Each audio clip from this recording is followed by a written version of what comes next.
Good to meet you. Nice to meet you as well. Look at this. I am just adjusting my. Is that a real background? Are those real bricks? That's really cool. No, so look at this. This place is amazing. Where are you? I'm in Reno. Wow. I'm in Reno, Nevada. We're doing a virtual reggae concert. Wow. And so we got some of the coolest. We got 4 of the coolest artists, and we're converging, practicing social distancing, and yeah, it's pretty cool. That is awesome, cool. Yeah, I love the bricks. so yay. Is that place haunted? Cool. Okay. Is it haunted? Is it haunted? Oh. He didn't hear us. Are we losing him? We've lost him. Frozen. Something happened. Uh-oh. The ghost got him. It's the brick walls. Yeah, he was having some trouble with on another show. It wasn't bad, but he's having a little trouble with the internet. Did he wait, there's a text that popped us. I'm still here. Yeah, you're back. We can see you now. We can see you. Oh, okay, cool. Okay, there you're back. Okay. I'm going to turn my camera off. Kevin, I think we're ready to go, yeah? Yes, sir. We're good. All right. I'm going to mute. Stefan, thank you for joining us. We appreciate you, sir. No problem, man. Exciting stuff. All right. Here we go. I'm going to mute my mic in 3, 2, 1. Hi, everybody. Welcome to the Witching Hour. I am Patti Negri, psychic, medium, and good witch, and your host for the pilot for this journey through the other worlds. You might know me from my regular appearances on Travel Channel's Ghost Adventure or other TV shows, or my public appearances, or my book, Old World Magic for the Modern World. But this is about the Witching Hour. What is the witching hour, you may say? The witching hour is the time of the day when the veil between the worlds is the thinnest. Usually it's really late at night, but right now it's whenever you are listening to this show. What I do is lift the veil between the worlds of humanity. What I noticed in working with people every day is that we give away our power all the time. We give away our power to other people. We give away our power to fear. We give away our power to limiting belief systems. And we're pretty amazing. In talking to dead people since I was 3 or 4 years old, I just know how great the humanity is. So that's what we talk about. We do a lot of paranormal stuff. We do a lot of spiritual stuff. We do a lot of witchy stuff. But I bring in the best and most amazing people from all over the world who are experts in their field. And today is no exception. I have a really amazing guest. I've only known him for, I don't know, a year or 2 now, but I fell in love with him when I met him. We met at Virginia City Paracon, I think. Maybe it's just a year, because we're going up on another one. But let me introduce you to paranormal investigator and expert and musician, Stefan Brigati. Hey, Stefan. Hello, everybody. Nice to see you. Thanks for having me on the show. Oh, thank you so much for being here.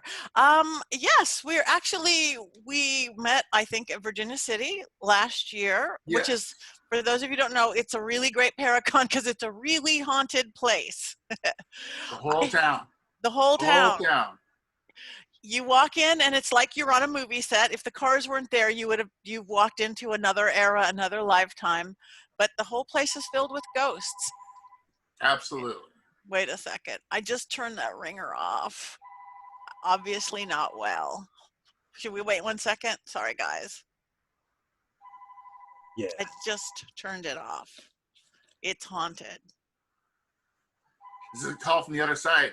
It is a call from the other side. Yeah. I got up twice and turned the ringer off. I learned how to do it. Obviously not well. I turned the voice part down. Anyway, so, all right. Start again. Sorry, you guys. Sure. All good. Okay. That's what editing's for. So yes, that's what editing's for. That's what Q does. So anyway, so you walk in, and I mean, I've been doing paranormal investigations a long time, but I'd never done anywhere like that where it's, hello, who's touching me over here? Who's doing me here? And the best of the best, you were there speaking. Johnny Zaffis was there, Michael and Marty and me. And I'm like, oh, I like this world. I'm going to get, because I was doing a whole other world with my investigation. So it's actually getting ready, pandemic providing, we're getting ready to do another any minute now, or maybe we just did it, depending on when this airs, of Virginia City. It was fabulous, wasn't it? That was such a good time. Wow. That Such was a good wild. time. Oh my gosh, I forget about the time difference. Time and space doesn't exist on the other side. But That's anyway, right. enough about what we haven't done yet already did. How did you get into the paranormal? All right. This goes way back a long, long time ago. Good. I've always experienced the paranormal since I was young. I used to see angels and spirits and all that stuff, and I didn't realize that was uncommon when I was a kid.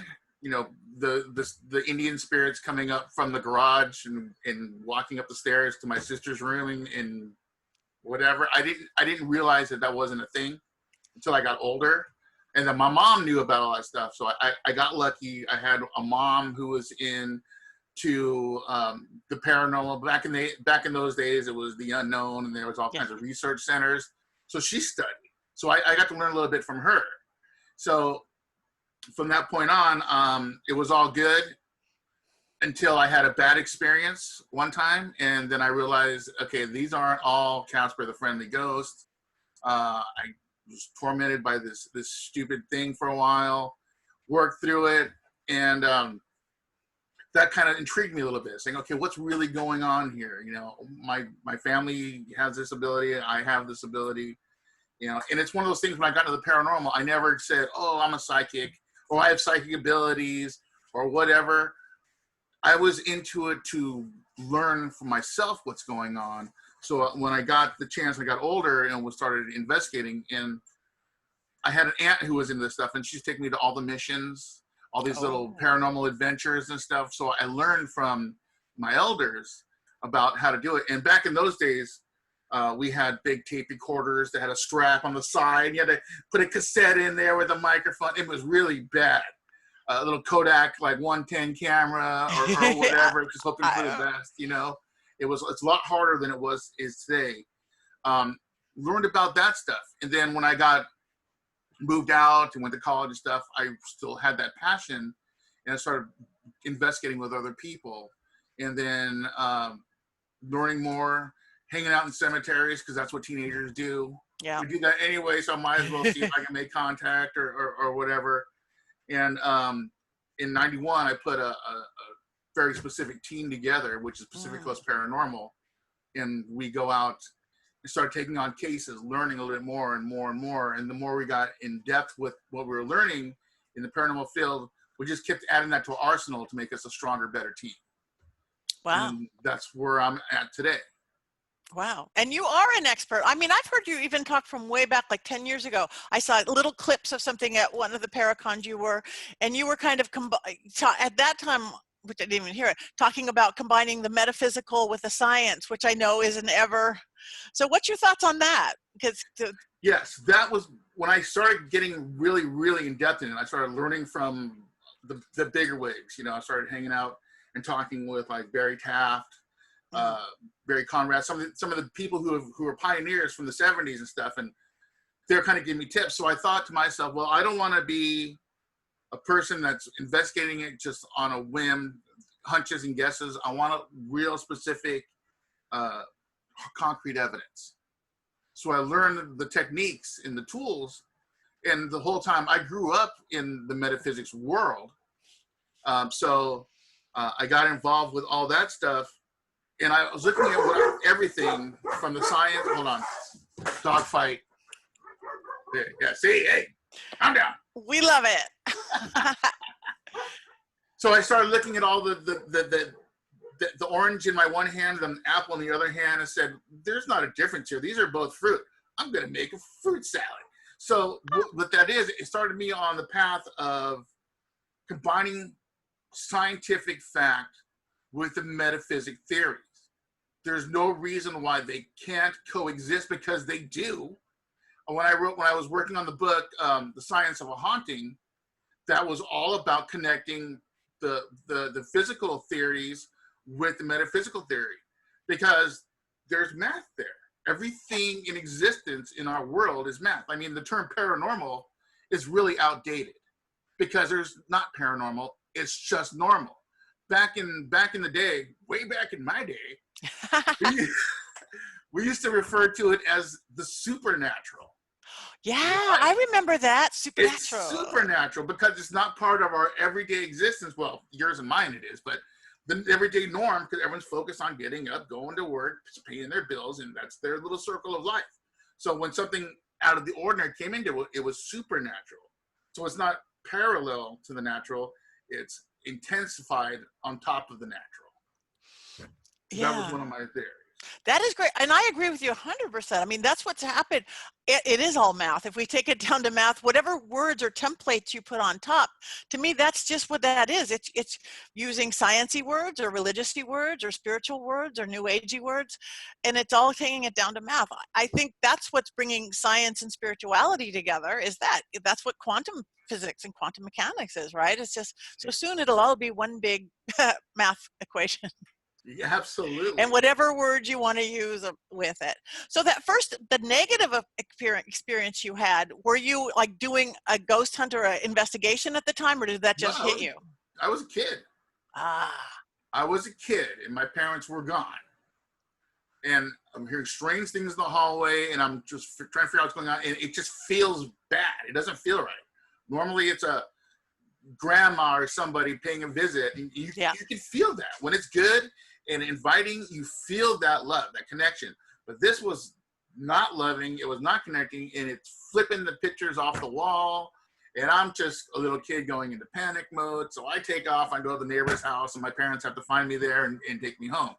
You know, and my mother did the research on it and said, yeah, someone's trying to contact you or whatever, make contact, and it's just one of the things. This is something, I don't know if anybody else experiences this. With my abilities, and what I feel is, when there's a ghost around, a strong one, it feels like I have a helmet on my head. It feels like I'm enclosed. And then as I turn, I look, almost like I have this radar that's kind of going back and forth, and I can feel where the energy of the room is coming from. It's like, okay, over there. Let's focus on this. I don't know if anybody else has that, but my mom did some research and I was like, yeah, that means someone's trying to contact with you. I'm like, it just feels so weird. And what I think that is, in my little witchy speak world of things, that exactly what you're explaining to me, I call that the crown of illumination. That is kind of where our psychic senses are.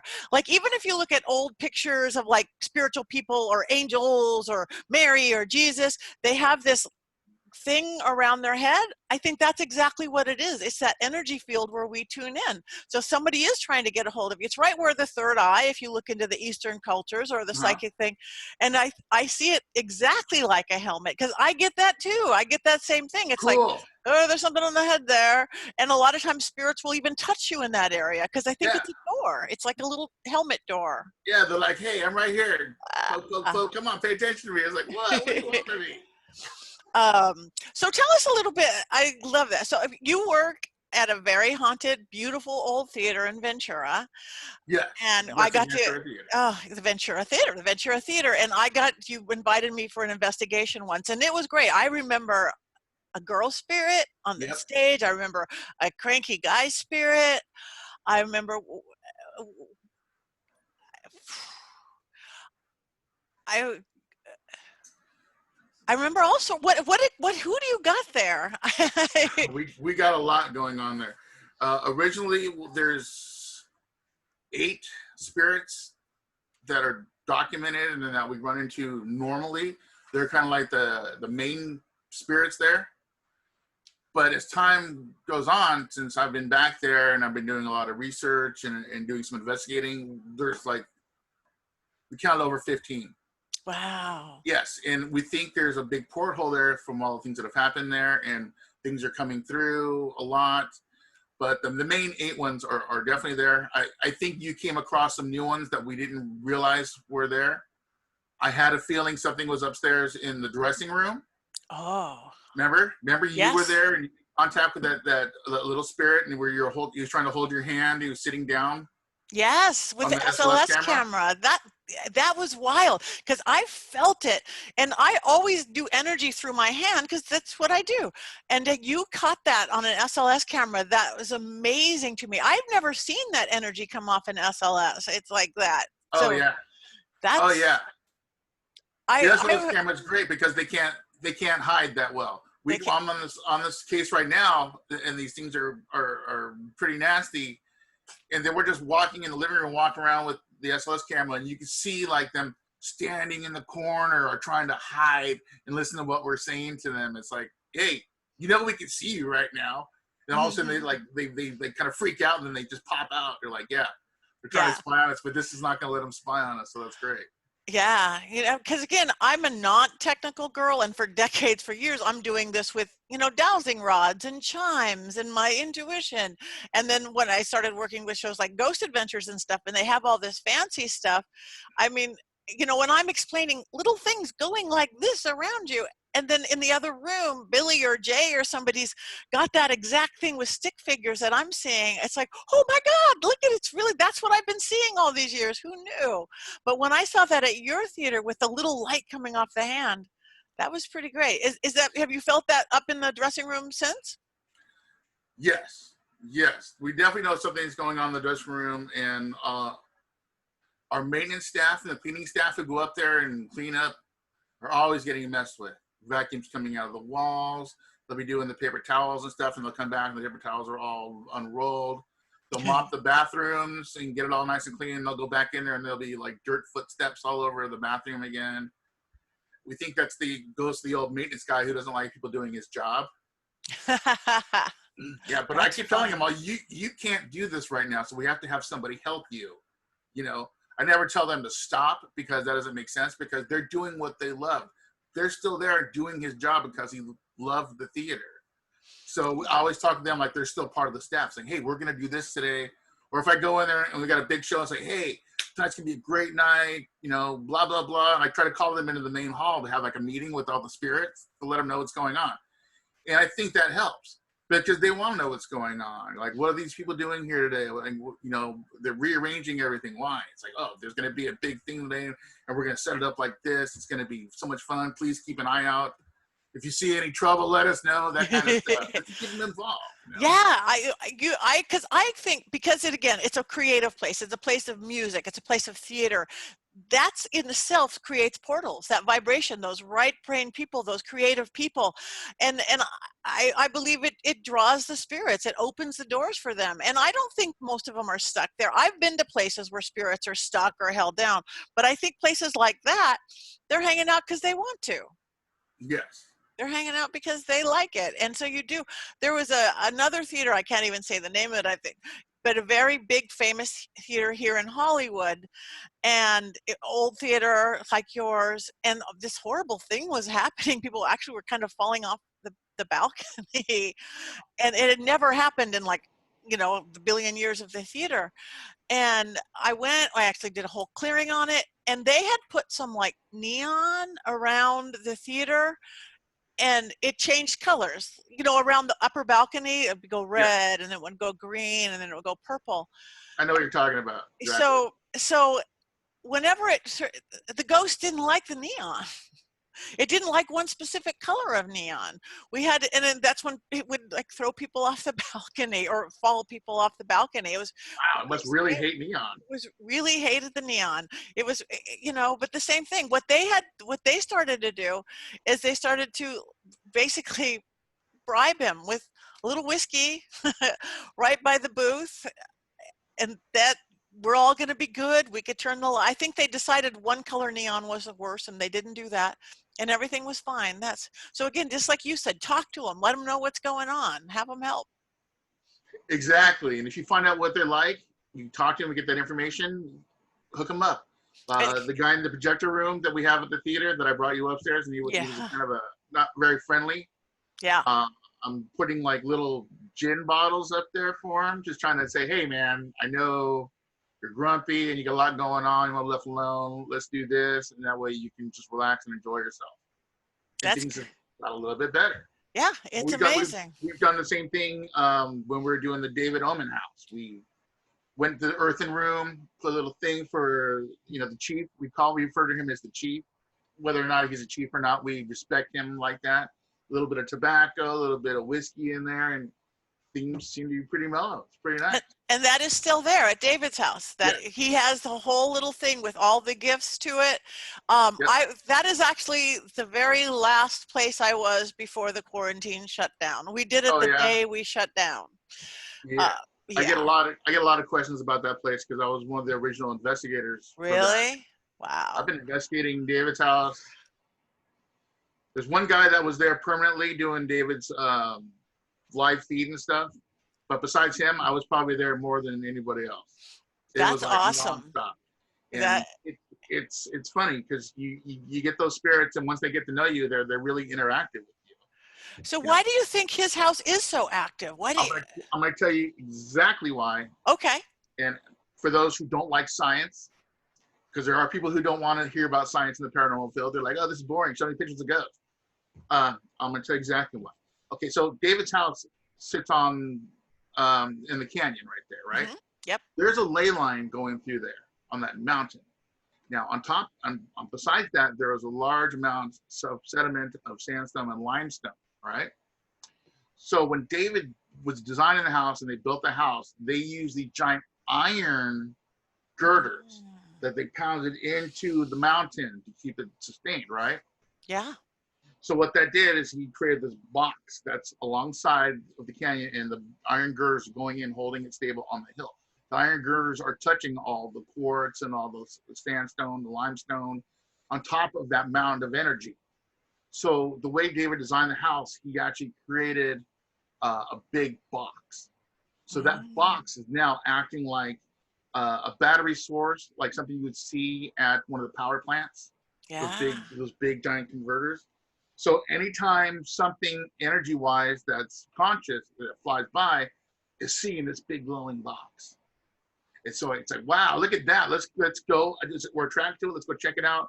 It's an energy field. All the spirits go there and they can be inside there and they're picking up energy. They're getting stronger. They're no longer tired. They feel wide awake. You know, they're feeling good. David's a good host. He treats them right, talks to them. He's always interacting with them, making them feel part of the family. And that's why the victims from the Manson thing happened, and they went basically down the street, door to door, and nobody was paying attention. They got to David's house, and David was like, "What's all this?" Come on in. And then JC brings like, "Hey, this guy sees me. What's going on?" And all of a sudden, right from there, they kept making more and more contact, hearing the voices. I mean, you've been there. I've been there millions of times. It's incredible. Yeah, we got his little toy piano played, all sorts of things. All sorts of crazy things. I've done this. I got 2 seances there, I think. Whoa, craziness! But that makes sense. Like you were saying, all the stuff that's underground. That's probably I went to Butte, Montana, a couple years ago because they wanted to figure out, from my psychic point of view, why it was like the suicide capital. There was so much dark and negative, but I got there and I thought it's the same thing. It was a mining town, just like Virginia City, just like Nevada. The metal, the silver, gold, copper, whatever's in the metal, that's the exact thing that I got, because that's Butte's in the middle of the Continental Divide, and they had millions of miles of tunnels and then pit mining, and it created a generator. So that's all those little haunted mining towns, besides the fact, that stuff happened there, murders and killings, and it's got the battery underneath it. Exactly. And then back in those days, they weren't using hardened steel. They were using iron. Iron is what they're using. So the long girders, the train tracks are going into the tunnels. All the equipment they're using is iron. So it's all conducting. It's all a big battery conductor. And we're talking about those people who went to these towns with big dreams just to get crushed, whether they lost everything, gambling, whether they were just miners hoping to make it rich and someone took over. There's a lot of that depressing, heavy thickness of energy, and that gets caught up in all those conductors. The iron, all the quartz inside the tunnels, it just gets kind of trapped in there. The brothels, perfect example, the Washoe Club. You think, oh, it's the billionaires club. Everybody up there is having a good time, nothing but parties. There was a lot of darkness, debauchery, murders. I mean, horrible things happening to the people that were in the Washoe Club by the, So all that stuff gets trapped in areas like that. Right. And what I always say is big in life, big in death. And that's why I like a lot of the Hollywood ghosts, because a lot of them hang out like at the Hollywood Roosevelt or the Hollywood Athletic Club or even the uh, American Legion, because it was a party place. They like to hang out. You know, quiet little ghosts who live a little quiet little life, or quiet little ghosts when they're dead, quiet little people. People who went, I'm going to go make my fortune mining, or I'm going to go be a movie star or a rock star or a music star. They're big ghosts, big humans, big ghosts. Exactly, and that's another thing about David's house. He's probably got a bunch of ghosts there, but he's got a whole pack of celebrities hanging out at his house, at his bar, drinking and doing their thing. You know, it's funny because I go there and we've had another psychic come through, and she was kind of confused, and she's like, well, what's going on here? I'm like, what do you mean? She said, well, there's a bunch of celebrities hanging out at the bar, but there's a couple of Indians here too. And she didn't know about there was a big fire in the valley, and there was a battle that happened at the bottom of the hill where a bunch of Indians were slaughtered. So she's picking up on all these different things. They're all hanging out at the bar, and they're thankful to David for letting them hang out at his house, you know, and being so inviting. And I'm like, oh, that's cool, you know. And that's, you know, we also got the picture of the horse in the living room. There's a ghost horse in the living room, which was pretty neat. And that's the chief horse. Yeah. And he was with the little girl that we keep seeing there and hearing her voice. She was like standing next to the horse. It's like, cool. Everybody's just hanging out here. It's a party house. Jack Dempsey, the old boxer. Yes, he's got a whole collection of that stuff. We had no idea. We got an EVP of him telling us, check out my moves. He's trying to show us his new boxing moves. We're like, dude, you're the champ. Wow. And I've experienced him in a couple other rooms too. He's great to hang out with. So now he also has a huge Doors collection, like Jim Morrison stuff. Have you experienced Jim Morrison there? That would make me happy. I mean, I didn't, but. I have not experienced Jim Morrison there. Not. Maybe he doesn't hang out with the Indians and the boxers. You think he would? Yeah, because he knew Sharon and everything too, and all the people that were there. But, I know. I never thought. I didn't. Again, because my time has been there much more limited than yours. But that would be great. Because I remember when I was pretty little. But when Jim Morrison died, that was the first death that affected me. Because I started young, because my brothers were like 15 years older than me. So I was listening, instead of listening to Sesame Street, I was listening to like Country Joe and the Fish and the Grateful Dead. Yeah, and classic rock stuff. Right? Yeah, classic rock stuff, because it was new at the time. But I remember when Jim Morrison died, I'm like, wow, somebody I care about died. So that would be great. I've never experienced him in a seance or a mediumship thing, but. Well, maybe someday he'll show up. Maybe he will, or maybe we can go there. Maybe we could all gather there. He'll like, you're a musician, and we could do a thing. Yeah, I'll hit up David about that. Say, hey, you want to do something fun? I'm sure he would. I'm sure he's going stir crazy as anybody. Oh, I'm sure. He's always out and about doing cool stuff. Yeah. So. Yeah, I'll hit him up.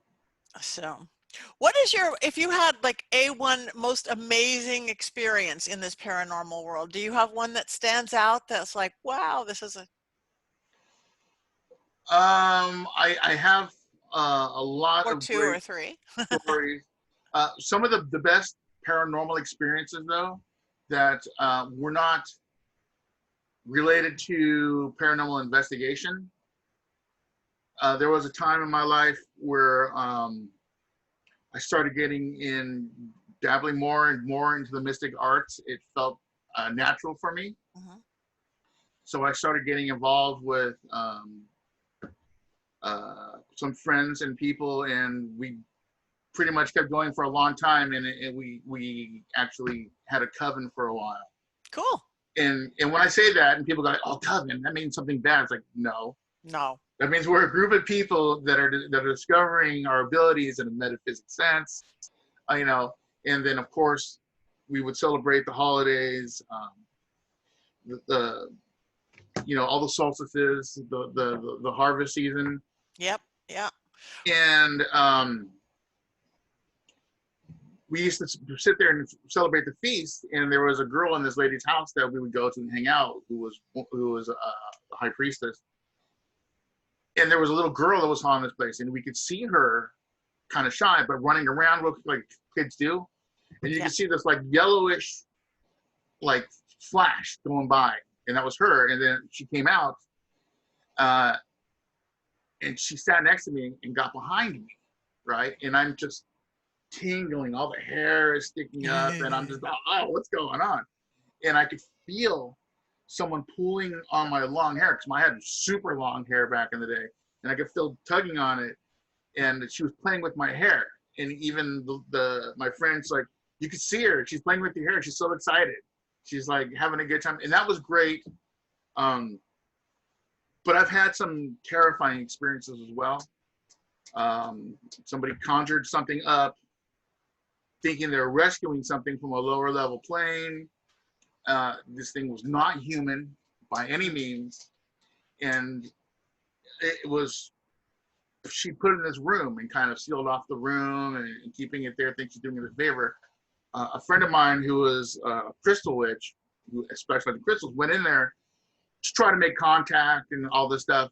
And this thing's talking to him, and he's like, just having a conversation, all good, whatever. And then everyone's like, wait, where's Darren? Oh, I don't know. Where's Darren?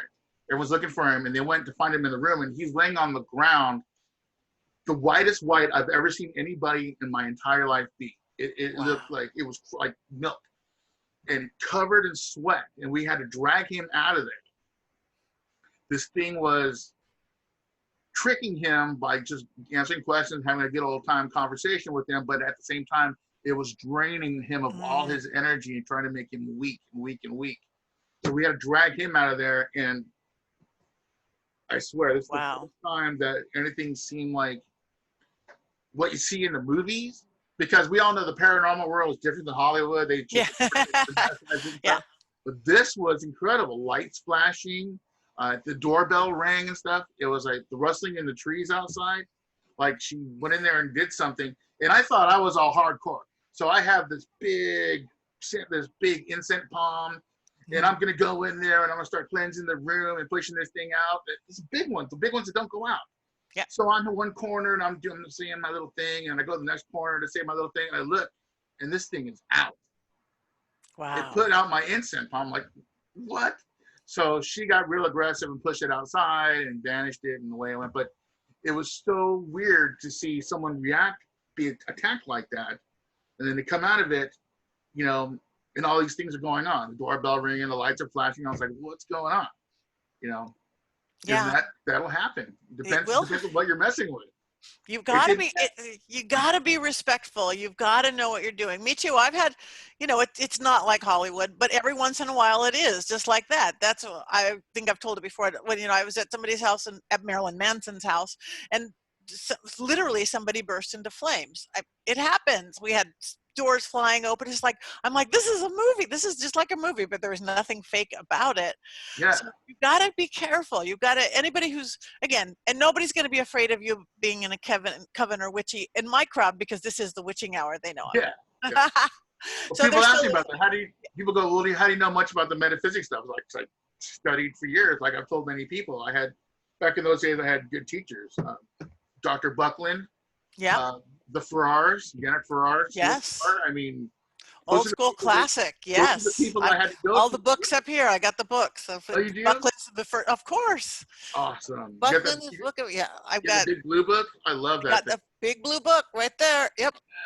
And all the new ones. And then there's a whole new beautiful city of witchy people of this new generation. They're kids. They're just hardly hitting their 20s. Alex Kazemi, I just had on the show. He's amazing, and he's simplifying all the magic again, making it for this next generation. But it's great. But again, I still think it's all coming together with what you said, the science and magic and spirituality, and they are however you dress it. You know, I like to dress it in robes and dancing around a bonfire. Somebody else might want to do it a different way. Yeah, that's all good. You know, that's all good. You got to create that energy and build that energy. I started doing that with some of the Paracons, like, you know, maybe 5 or 6 years ago. My presentation would revert back to old school. I did a presentation at Preston Castle, and everyone's all talking about high tech, and I get up there and I'm like, we're going to take a step back and I'm going to teach you about scrying. You're like, what? Mm. I'm on water gazing, fire gazing. You know, we can do all this stuff. They're like, well, how do you do this? Or with mirror gazing. I'm all, this is it.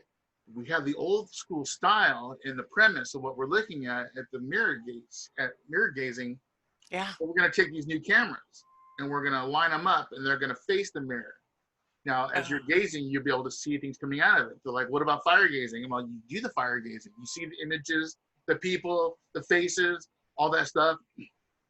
But if you have the cameras, you can slow that down.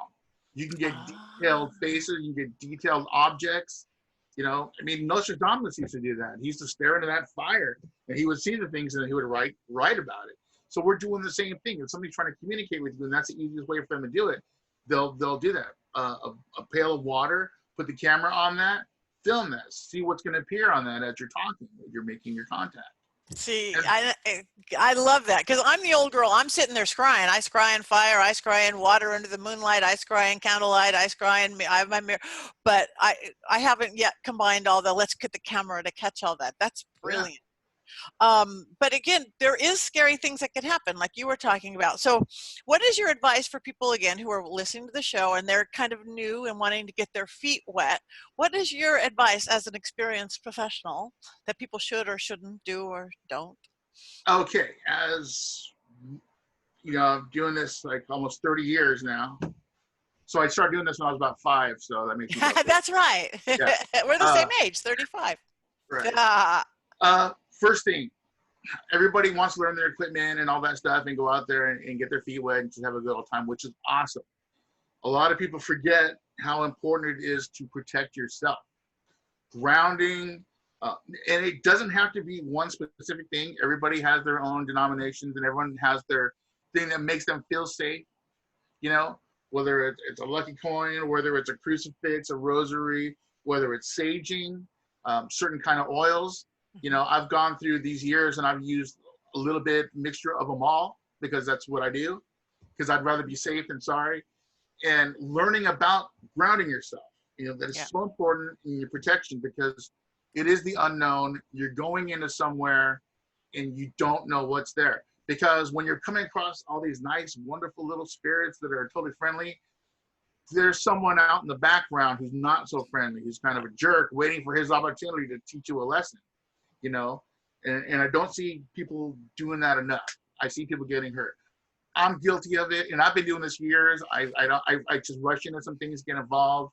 I've been punched in the face with big welt marks on my face from being punched, which was my fault because I was antagonizing. Let's not antagonize. You want, even if they're kind of jerks, you can still approach them with a nice solid attitude and not oppressive and trying to threaten them because like anybody else, especially for human spirits, they're not going to want to be treated like that. Right. But you want the respect. You want them to give you your time. You say, hey, I'm here to just talk to you, blah, blah, blah. I'm not here to do anything else. Let's just communicate about this or that. But challenging is not a good thing. Like I said, I've been punched in the face. I've been kicked. I've been scratched really bad. I've been bitten. Wow. To the point where I have no indents in my arm, but a complete bruise of the teeth. Wow. Even the teeth, some of the teeth were crooked, and you can see the marks on my body. And once again, I was provoking again because something came home with me and was doing something in my room and messing with me, and I woke up with scratches on my body, and I called it out, saying, "Oh, you think you're all tough? While I'm sleeping, you're gonna scratch me? You know, blah, blah, blah. Let's see you try something else then. You know, I'm not afraid of you." Went to bed that night, woke up in the middle of the night, and I had bite marks in my arm. And what's crazy is they were small bite marks, like a little kid. And that day, I was at Nordhoff Cemetery in the children's section trying to do some paranormal work. So I brought something home, challenged it, and it bit me because it was mad at me. And then I apologized, said, hey, you know what? We got off on the wrong foot. Let's, you know, try this again. Let's work this out. And I never had a problem with that thing ever since. It just went back home. Yeah, it again, it is so controllable. Like you said, do protection take within your belief system, within your cosmology. Who are you going to call? You get scared. Do it traditional religious way, angels, say whatever you do. Know what you're going to do and set your boundaries. And anytime I've gotten in trouble too, it's my fault. It's my again the fire when somebody burst into flames. I let a kid get disrespectful. We were using it. We got to let it get disrespectful. I knew better and. Literally blow up. And just a few months ago, actually, I guess it was about December, my old podcast that I used to have, and we had done a seance, and I broke my rules. I didn't set up my protection. My producer at the time had wanted to talk to somebody, her old friend, because we use the Ouija board like a telephone. Hello, pop, pop, pop, pop, pop. I've been using them since I was a kid, but I didn't set up my boundaries. I didn't set up my protectors. I wasn't careful who gets to come in, and Yeah. we're looking at dark stuff on the episode, some like the Epstein, all that kind of stuff. Literally, I got pushed into my dining room chair, and my house is warded, and I heard it crack. I am falling to the floor. She's like, "Are you okay?" And I'm like, "No, I'm not." And I always say I'm okay. I had to go to urgent care. This nothing. I mean something. It ripped all the cartilage off my floating ribs. I thought I had broken ribs. Wow. So it's legit. You have to be respectful. You have to take it seriously. Skeptics are great, but just don't be stupid. Yeah. Yeah. Don't be Exactly. stupid. It doesn't hurt to protect yourself. It only takes a couple of minutes, and it's better safe than sorry. And then you have exactly that. You have to set your boundaries. You have to let them know when you're leaving a place that they can't come home with you, because they might like that attention from you. Like, oh, she's super cool. I'm just gonna get in the backseat of her car and we'll go hang out at her house. Yep. And it happens. They show up, they do their thing for a few days, and then they leave. I've taken home spirits of animals before. I took home a spirit of a big, giant, fat, long-haired black cat. Really? And we're at a client's house and doing something, and we went home that night, and I'm hearing stuff in the kitchen. So my living room, you can see the kitchen, and there's like cans and stuff up there. You hear things like being tapped and then getting knocked off the counter, and we're like, "What? That's kind of weird." And all of a sudden, you hear like the trash, like someone's trying to dig through the trash or playing with the trash, and I'm like, "That's weird." So kind of ignoring it, kind of on my laptop, going back to the thing, and my roommate's on the floor doing the same thing. And out of the corner of my eye, I see this black thing like heading towards me. It's like getting closer and closer, and I'm like, okay, what's going on? So I'm not looking at it, I'm just focusing straight ahead so I can see it coming. And I swear, it gets close to me, and then it stops, and it does this big, long stretch where it arches its back like it's going to get relaxed. And I'm like, I look over at it, and I'm like, huh, that was weird. And my roommate goes, what? And I'm like, oh, nothing. He's like, talking about that big black cat? I'm like, you saw that? He's like, I saw something coming by, and it was bleeding. It looked kind of like a cat, but I wasn't going to mention anything. I'm like, yeah. But you could hear it digging through the trash and knocking cans over. It was like acting like a cat. So we went back to a barbecue that we had, and we invited our client there because we always like that. When you're a client of ours, you're kind of like family at that point, so we're having a good time. Then me and another, I think it was Tara, that you love know, her. we're Yes. talking about it, and I said, yeah, it was weird. There was this cat that showed up in our living room, and then the client kind of overheard us and walked over. What'd you say? I said, we just had a weird experience with some big, fat, long-haired, black, grayish cat. And she's like, that sounds like my Fluffy. I'm like, what? She's like, yeah, Fluffy disappeared about 2 years ago. I'm like, oh, well, Fluffy's doing good, and she's at my apartment ripping through the trash, so it's just thought maybe you wanted her back or something. Oh, that's cute. But she definitely, she identified it to the T, so it was amazing. Yeah, I remember animals when you're least expensive, when you're sitting on your computer or watching TV, you feel something brush by. I remember one of my ghost adventures at the Alley Studios, which was an amazing music place. Sadly it's no more. But the guy who owns it, John Strand, saved almost everything. Not the handwritten bricks signed by every musician in the world, but he saved most of the stuff, and except the place. He lost it. They stole it from him. But I was doing an investigation there, you know, and I don't get the history beforehand. If I'm coming in as, I want to know history, not if I'm coming in as a psychic. I don't want to know anything. But I was like, who's all these cats? Who's all these cats? And I didn't know that. But I guess the place in its down days was overrun with cats. And I think Zach and the guys got recordings of cats, the same thing. Cats are otherworldly animals. That's why witches keep them for familiars in old school. It's like cats can really travel between. Yes. Those cats got to pay attention though, because I had a familiar cat, and I had an experience with a ghost of a lady that died 2 apartments away, who ran through my apartment. It was really strange. I mean, well, it's not really strange, but it is really strange. So I have this cat, for that reason, who's my friend and my spirit familiar and everything. So me and some friends are there, and I'm in this. Everyone knows my apartment's totally haunted, you know. So we're hanging out in the living room. They have these long blinds, those long plastic ones. Yeah. In front of the windows. Well, this thing comes, this lady, her spirit, she just must have just died or something, because the whole thing just smashes open and the blinds go crazy, and I'm hit with this energy. And I'm like, God, what was that? And like, you just feel her energy coming through me, running somewhere. And I'm like, that was crazy. And I look under my table, and there's my cat just sitting there looking up at me. And I'm like, what are you doing? You're supposed to be warning me and telling me about this kind of stuff. You didn't even react. I was so mad at that cat. Like, you're 18-year-old. What's going on? Well, that's cat behavior. It's only when they want to. Only when they want to. It's a normal thing. So I'm not going to react to that. It's like, cool. That is funny. Absolutely. So anyway, you were giving directions to people. So protection, knowing protection, be respectful. Yes. No, don't antagonize. It's not really necessary. I know a lot of people watch the TV shows. A lot of people do some antagonizing. I wouldn't respond if I was a spirit.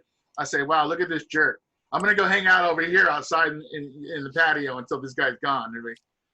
They're not going to hang out with you. Exactly. Perfect example of Zach.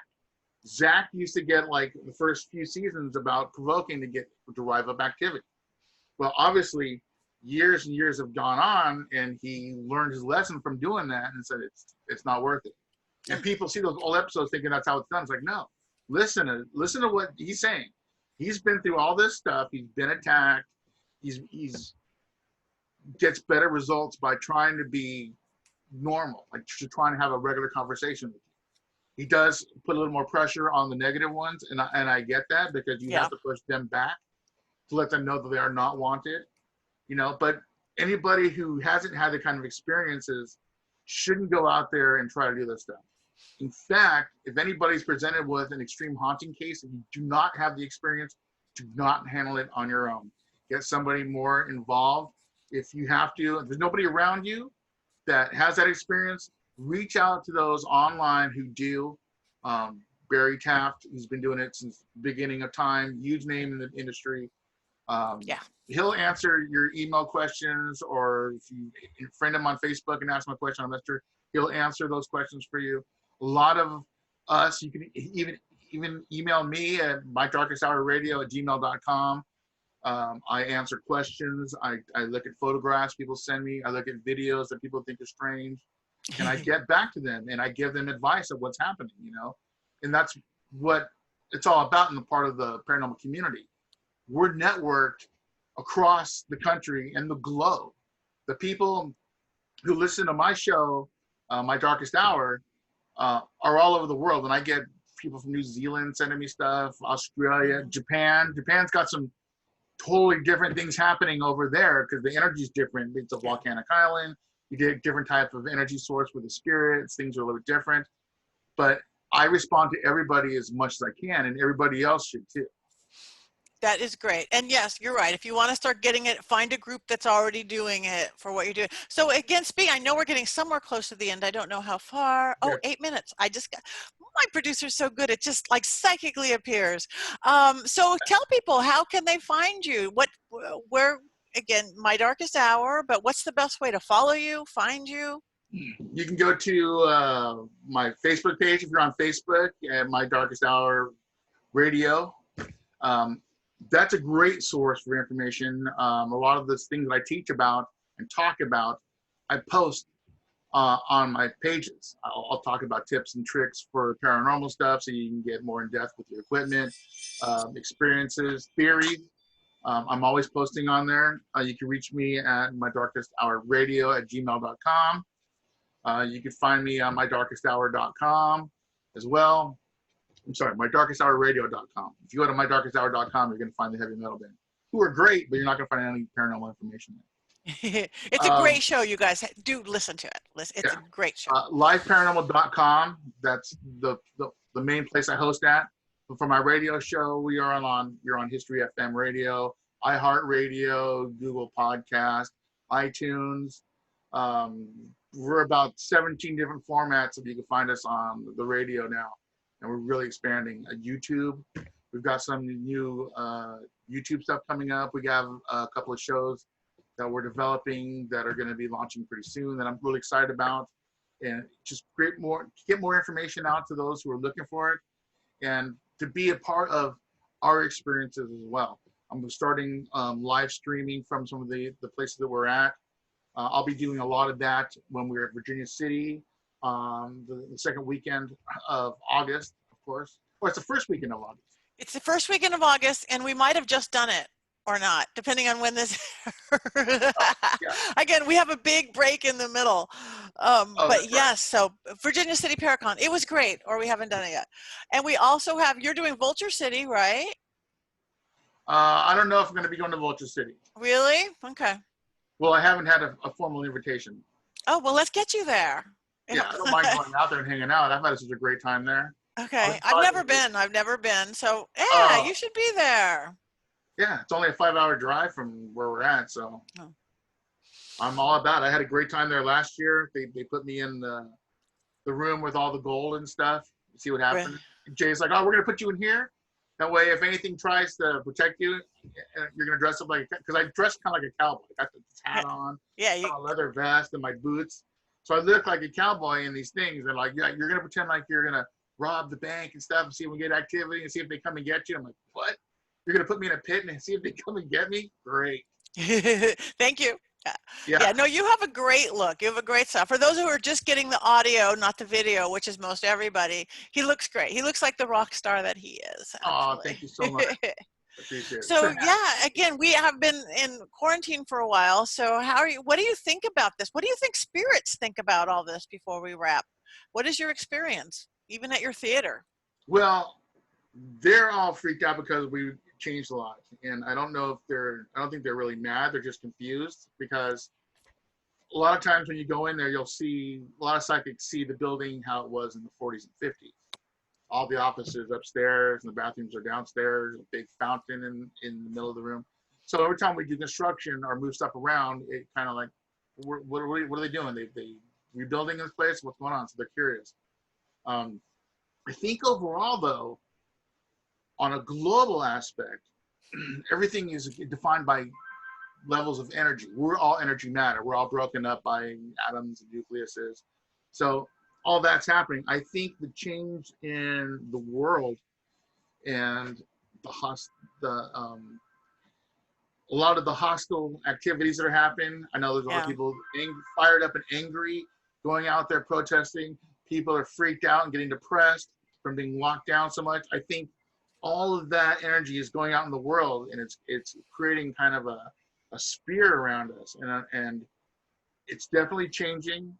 I don't think things are going to ever be the way that we thought they were. No. I think we're becoming more awakened in a sense, and hopefully as we all come out of this, we're all a little bit stronger and a little bit smarter. And I think the spirits are picking up on all that crazy displaced energy is going on around there, and they're like, what's going on in the world? Everything feels weird right now, so I think that's happening. I agree. I think I think we're going to turn out better. I think it's definitely different. This thing is bringing out the worst in people and the best in people. I think we're raising a vibrational level.